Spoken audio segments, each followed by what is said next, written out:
이스라엘 백성은 하나님께 부르짖으며 모세를 원망했습니다.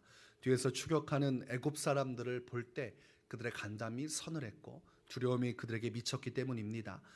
그들은 괜히 애굽에 있던 우리를 모세가 불러내서 이 광야에서 죽게 하였다, 이런 원망의 소리가 있었습니다. 그러나 하나님은 그럼에도 불구하고 그들에게 은혜를 베풀어 주십니다. 하나님의 놀라운 역사가 이 홍해 가운데서 벌어지게 됩니다. 하나님은 모세를 통해서 홍해를 가르셨고 동풍이 불게 하사 이 바닷물을 좌우의 벽이 되게 하시고 오히려 마른 땅을 걷게 하셨습니다. 그들에게 홍해는 문제가 되지 않았고 불가능한 상황, 그 모든 것들을 하나님께서 역전하사 살 수 있는 길을 열어주셨습니다. 그들을 보호해 주시고 생명의 길을 열어주신 것입니다. 그러면서 오늘 본문에서는 하나님께서 하나님의 천사를 뒤쪽 애굽 군대의 그 선두 쪽으로 보내셨다고 기록을 하고 있습니다. 하나님의 천사가 이스라엘 백성들의 선두 쪽에 있다가 애굽 진영 쪽으로 들어가니까 하나님께서 주시는 구름 기둥도 그쪽으로 옮겨졌다고 말씀을 하고 있습니다. 그러니까 이스라엘과 애굽 사이에 구름 기둥이 막고 있었고, 그래서 앞으로 진격하고자 하지만 이스라엘 백성들의 후미로 붙을 수가 없었습니다. 그럼에도 불구하고 애굽 군대는 포기하지 않고 계속해서 추격을 하게 됩니다. 밤이 되었습니다. 그러자 하나님은 이스라엘 백성 가운데 불빛을 주셨습니다. 그게 불기둥입니다. 불기둥이 이스라엘 백성과 함께하니까 아무리 칠흑같이 어두워도 그들이 있는 곳은 환한 빛으로 가득했습니다. 그러나 성경 말씀을 보니까 이 바로의 군대, 애굽 군대가 있는 곳은 흑암이 있었고 구름이 있었다, 이렇게 말씀을 하고 있습니다.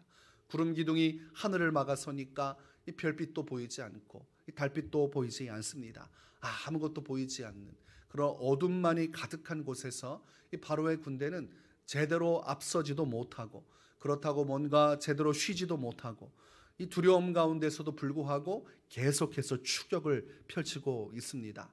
그리고 이제 밤이 지나고 새벽이 되었습니다. 이 새벽까지도 포기하지 않고 바로의 군대가 추격을 하고 있는데, 그때 하나님께서 그것을 보시고 날이 밝자 그들의 병거 바퀴를 벗겨서 제대로 달리지 못하도록 막아내십니다.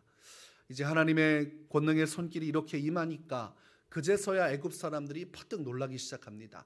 현실을 자각을 한 것입니다. 하나님께서 홍해를 가르신 사건도 보통 일이 아니고, 이 구름 기둥을 보내신 것도 보통 일이 아니고, 그리고 바람을 보내셔서 병거 바퀴가 모조리 빠져버리게 한 것도 보통 일이 아닌데, 지금까지 깨닫지 못하다가 결정적으로 뒤늦게서야 이 심각성을 깨닫게 됩니다. 그러면서 그들이 25절에서 이렇게 말을 합니다. 이스라엘 앞에서 우리가 도망하자. 여호와가 그들을 위하여 싸워 애굽 사람들을 치는도다. 하나님께서 우리를 대적하신다는 겁니다. 우리가 싸우는 것은 지금 이스라엘 사람인 줄 알았는데, 보니까 그들의 신이 이스라엘 사람들을 대신해서 우리와 싸우고 있다는 것입니다. 그러니 신하고 싸워서 어찌 우리가 이기겠는가, 이런 결론을 내고 그때부터 급하게 방향을 돌이켜서 애굽 쪽으로 도망을 가기 시작합니다. 그때 하나님께서 모세에게 모세의 손을 바다 쪽으로 펼치라고 말씀을 하십니다.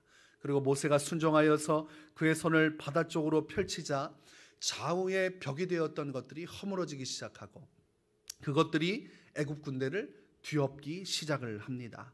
28절에 기록하기를 물이 다시 흘러 병거들과 기병들을 덮되 그들의 뒤를 따라 바다에 들어간 바로의 군대를 다 덮으니 하나도 남지 아니하였더라. 찬란한 병거를 타고 엄청난 수의 압도적인 애굽 군대가 추격하여 왔고 수많은 군대들이 함께했지만 결과적으로는 바다에서 몰살당하고 말았습니다. 성경은 한 명도 살아남지 못했다. 하나님을 대적했던 자들의 최후가 어떻게 된 것인지를 분명히 말씀하고 계시고, 하나님께서 지키시는 자는 어떻게든 어떤 방법으로든 이길 수 없다는 사실을 우리에게 교훈을 하고 있습니다. 그들은 이상에 사로잡혀 있었을 뿐이고 교만에 사로잡혀 있을 뿐이지 현실은 그들의 뜻과 전혀 달랐습니다. 이 세상이 누구의 뜻대로 돌아가는가, 누가 세상을 주관하는가, 오늘 성경 말씀은 그것이 하나님이시다라고 말을 합니다.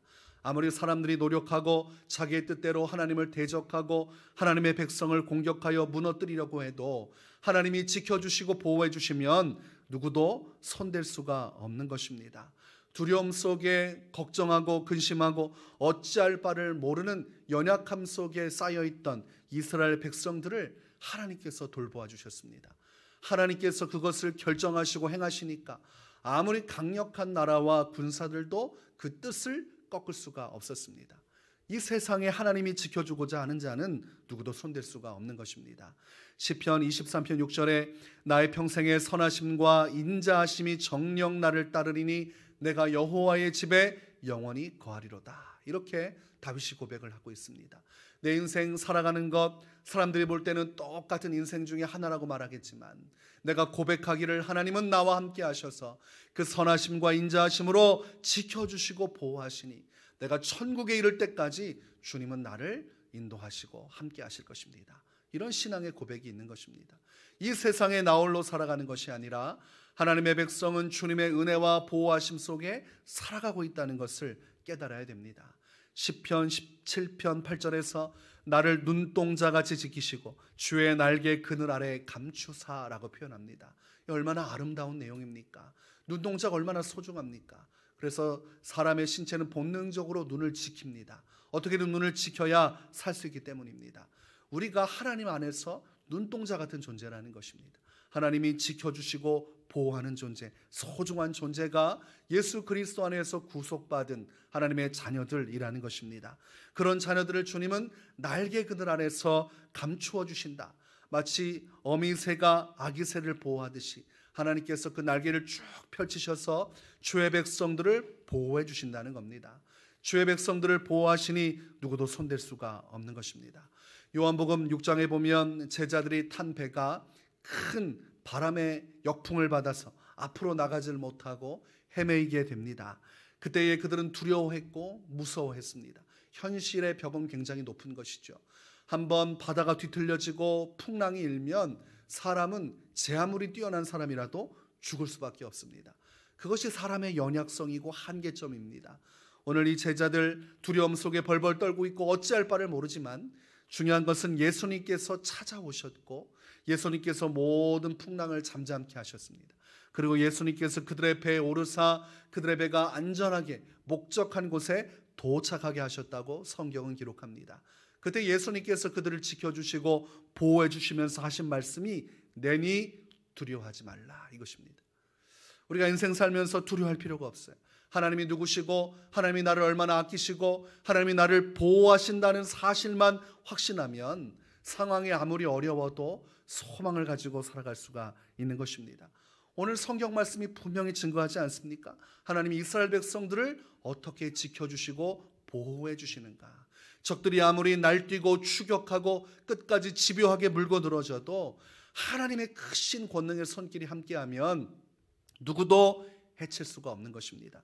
홍해를 가르셔서라도 구름 기둥을 보내셔서라도 불 기둥으로 그들의 길을 비추셔서라도 하나님은 인도해 주시고 지켜주시고 적들로부터 보호해 주시는 것이죠. 예수님은 그 풍랑 속에서도 제자들에게 함께 하시고 그들의 인생의 배를 인도해 주셨고 위로해 주셨습니다. 오늘 그러니 우리는 소망을 가져야 되고 확신을 가져야 됩니다. 요한일서 5장 18절에 하나님께로부터 나신 자가 그를 지키심에 악한 자가 그를 만지지도 못하느니라. 하나님께서 우리를 지켜주신다. 그래서 어둠의 권세가 아무리 사람들 성도들을 공격하려고 해도 주님이 지켜주시니 끄떡도 하지 않는다 이것입니다. 우리 편이 누구신가? 이 하나님이십니다. 전능하신 하나님. 우리가 인생을 살면서 모진 비바람이 몰아치고 뜻하지 않은 혼란과 위기가 다가올 때가 있습니다. 애국 군대와 같이 추격하고 제자리 탄 배와 같이 풍랑에 요동하는 일들이 있을 수 있습니다. 그럴 때 우리가 확신하기를 하나님이 나와 함께 하신다. 하나님이 나를 지켜주시니 누가 나를 무너뜨릴 수 있는가? 이 믿음이 있어야 됩니다. 우리 하나님은 다윗의 인생을 지켜주신 것처럼 그 다윗처럼 우리를 소중하게 여기십니다.